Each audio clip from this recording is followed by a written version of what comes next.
This audio program has been produced by YBM. All rights reserved.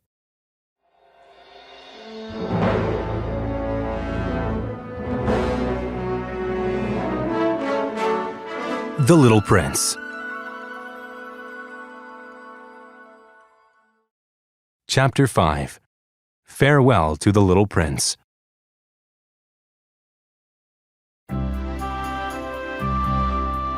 It was now the 8th day since my plane crashed, and I had run out of water.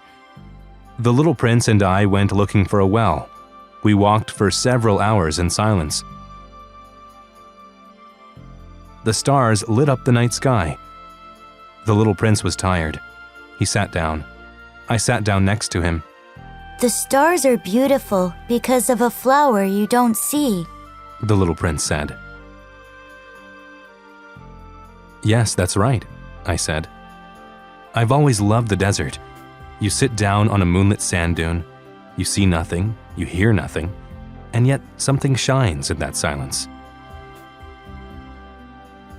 The desert is beautiful Said the little prince. because it hides a well somewhere.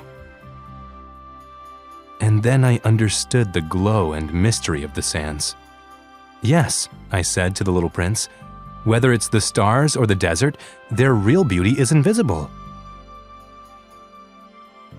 The little prince was falling asleep. I picked him up in my arms and started walking again. The most touching thing about this sleeping little prince is his loyalty to a flower, I thought.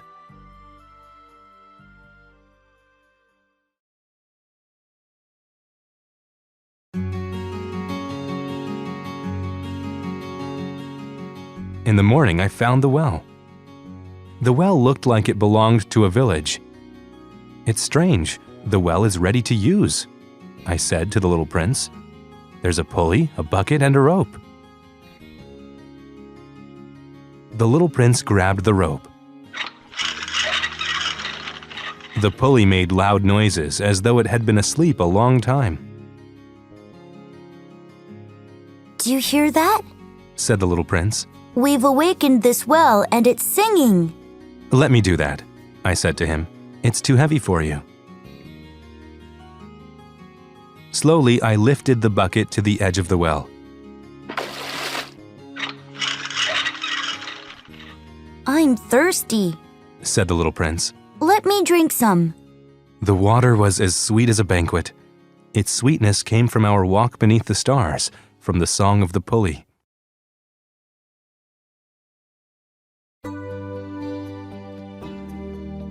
You must keep your promise. Said the little prince as he sat down beside me. What promise? You know, a muzzle to stop my sheep from eating my flower. I then drew the muzzle and gave him the picture. Did you make plans that you didn't tell me about? But he didn't answer.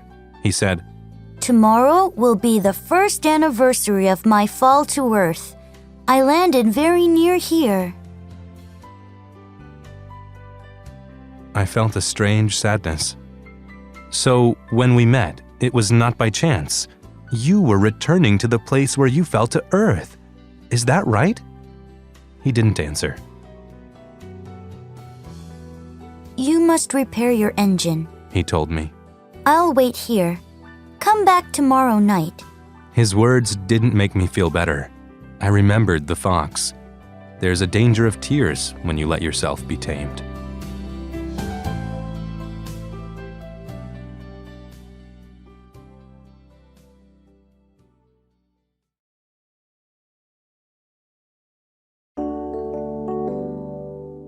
After I worked on my plane, I came back the next evening. Next to the well, there was a stone wall. The little prince was sitting on it. He was talking. Wait for me. I'll be there tonight. He said. Then, after a silence, he asked, Is your poison good?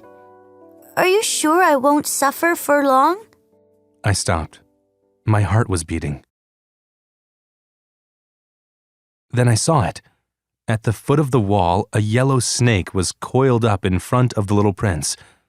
The snake heard me and quickly disappeared among the stones. I got to the wall and grabbed my little prince in my arms. His face was white as snow. "Why are you talking to snakes?" His heart was beating like a dying bird's. He said to me, I'm glad you fixed your engine's problem. Now you'll be able to fly again. "How did you know that?" I asked, surprised. The little prince was right. I had found what had been the matter with my engine, but I hadn't told him yet. He didn't answer. He just said, I'm leaving today too. I was holding the little prince in my arms like a little child. I have your sheep, He said, and I have the box for it, and the muzzle. and he smiled sadly. I realized how sad it would be never to hear that laugh again. For me, it was like a spring of fresh water in the desert. "Little fellow, I want to hear you laugh again." "Little fellow, your conversation with the snake, it's all a bad dream, isn't it?" What is important cannot be seen. He said. You will not see my star because it's too small. But I have a present for you. He laughed. "What do you mean?" I'll be laughing on one of those stars. When you look up at the night sky, it will be as if all of the stars were laughing. You, only you, will have stars that laugh. He laughed again. Then he said seriously, Tonight, don't come. He said to me, Tonight, it will be 1 year since I fell to earth. My star will be just above the place where I fell. "I won't leave you." It'll look a little as if I'm dying. Don't come to see that. "I won't leave you," I'm worried the snake might bite you too. he said. That night he got away without making a sound. When I caught up with him, he was walking quickly. You were wrong to come. You'll suffer. I'll look as if I'm dead, and it won't be true. I said nothing. It'll be nice, you know. He said, laughing. I'll be looking at the stars too. You'll have 500 million little bells, and I'll have 500 million springs of fresh water. And then he began crying. This is the place. Let me go on alone. He sat down because he was frightened. Then he said, My flower, I'm responsible for her. She only has 4 silly thorns to defend herself against the world. I sat down too, because I was unable to stand any longer. He said, There. That's all. He hesitated a little and stood up. He took a step. There was a yellow flash close to his ankle. For an instant he was still. He didn't cry out, and then he fell silently in the sand.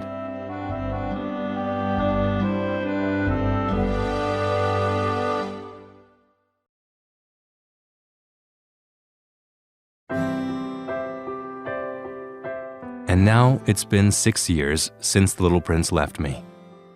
I know the little prince returned to his planet because I didn't find his body in the morning. At night, I love listening to the stars. They sound like 500 million bells. But I wonder about something. When I drew that muzzle for the little prince's sheep, I forgot to draw the leather strap. So there is no way to fasten the muzzle to the sheep's mouth. I often ask myself, what has happened there on his planet? Maybe the sheep has eaten the flour. At times I tell myself, of course not. The little prince puts his flour under glass, and he keeps close watch over his sheep. Then I'm happy, and the stars laugh sweetly. But at other times I ask myself, what if he forgot to put his flower under glass? Or what if the sheep got out without making any noise during the night? And with these thoughts, the bells become tears. Look up at the sky. Ask yourself, has the sheep eaten the flower or not? And you'll see how everything changes. No grown-up will ever understand how this could be so important.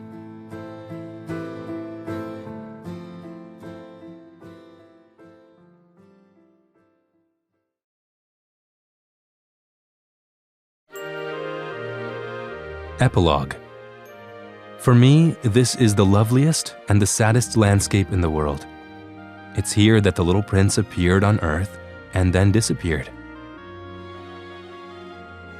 Look at this landscape carefully, and when you happen to pass by here, wait just under the star. Then if a child comes to you, if he laughs, if he has golden hair, if he doesn't answer your questions, you'll know who he is. Please tell me at once that the little prince has come back.